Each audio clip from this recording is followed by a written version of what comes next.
ఇన్ని రోజులు ఓ లెక్క, ఇప్పటి నుంచి ఇంకో లెక్క. కాంగ్రెస్ పార్టీలా అంతర్గత ప్రజాస్వామ్యం పుష్కలంగా ఉన్నదని ఎక్కువ తక్కువ మాట్లాడితే ఊకోదు అధిష్టానం. ఇప్పటి నుంచి కాంగ్రెస్ అంటే క్రమశిక్షణ, క్రమశిక్షణ అంటే కాంగ్రెస్ అన్నట్టు తయారుగా అవుతున్నదట. ఎవరెవరు పార్టీ లైన్ క్రాస్ చేసిండ్రు, ఏమేం తప్పుడు మాటలు మాట్లాడిండ్రు అనేది భూతద్దం పెట్టి చూస్తున్నారట. ఆగో, అట్లా చూస్తే కాంగ్రెస్ పార్టీకి ఓ పెద్ద మనిషిగా అనిపించిండట ఆ భూతద్దంలా. మరి అతగాడు ఎవలనేది మనం కూడా తెలుసుకోవాలి కదా. చలో మరి. అరే ఎవర్రాబే మీరంతా? నేను పార్టీ సీనియర్ లీడర్ని. ఇందిరాగాంధీ తోటి రాజీవ్ గాంధీ తోటి కలిసి పనిచేసినోని. నన్నెవర్రా ఏలెత్తి చూపెట్టింది అన్నట్టు మాట్లాడతాడు కదా. అదే తెలంగాణ కాంగ్రెస్ పార్టీ కురువృద్ధుడు విహెచ్ హనుమంతరావు. ఆగు, ఆ పెద్ద మనిషి మీద కన్నెర్ర చేస్తున్నదట కాంగ్రెస్ పార్టీ. మొన్న తీన్మార్ మల్లన్నను పార్టీ నుంచి సస్పెండ్ చేసిండ్రు కదా. ఇగో ఇప్పుడు నెక్స్ట్ వికెట్ విహెచ్ దాదానేనట. మున్నూరు కాపుల మీటింగ్ తన ఇంట్లో పెట్టి కాంగ్రెస్ పార్టీ మీద పొట్టు పొట్టు కామెంట్లు చేసిండనే ముచ్చట పార్టీ పెద్దల దాకా ఏరిందట.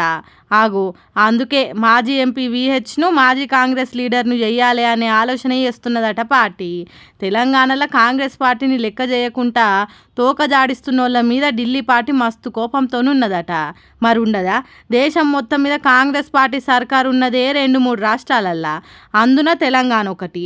మళ్ళా తెలంగాణ పరిపాలననే దేశానికి ఆదర్శము. మా పరిపాలననే రాబోయే కాలంలో దేశంలో చేపడతాం అని ఇక్కడి పరిపాలన చూపెట్టి దేశం మొత్తం మీద అధికారంలోకి రావాలనే ఎత్తుగడతో ఉన్నదట పార్టీ.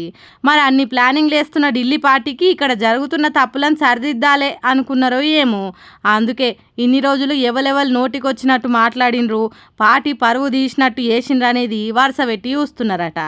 అందుకే మీనాక్షి నటరాజన్ని ఇన్ఛార్జిగా పంపి కాంగ్రెస్ పార్టీని కరెక్ట్ చేసే పని చేతిలో పెట్టిండ్రట. మరి విహెచ్ హనుమంతరావు మీటింగ్ పెట్టిండు, కాంగ్రెస్ పార్టీ లైన్ క్రాస్ అయ్యిండు అనే ముచ్చట వాళ్ళకి ఎట్లా తెలిసిందో ఏమో కానీ ఆ క్రమశిక్షణ చర్యలు ఉంటాయన్న వార్త బయటికి ఎట్లా తెలిసిందో తెలియదు కానీ మల్లన్న తర్వాత విహెచ్ హనుమంతరావు వికెట్ పడబోతున్నది అనే వార్తలు బాగా వినబడుతున్నాయి. ఇక దీని మీద కాంగ్రెస్ పార్టీలనే కొంతమంది కస్సు బుస్సుమంటున్నారట. క్రమశిక్షణ చర్యలు బీసీల మీదనేనా, చిన్న కులపోల మీదనేనా?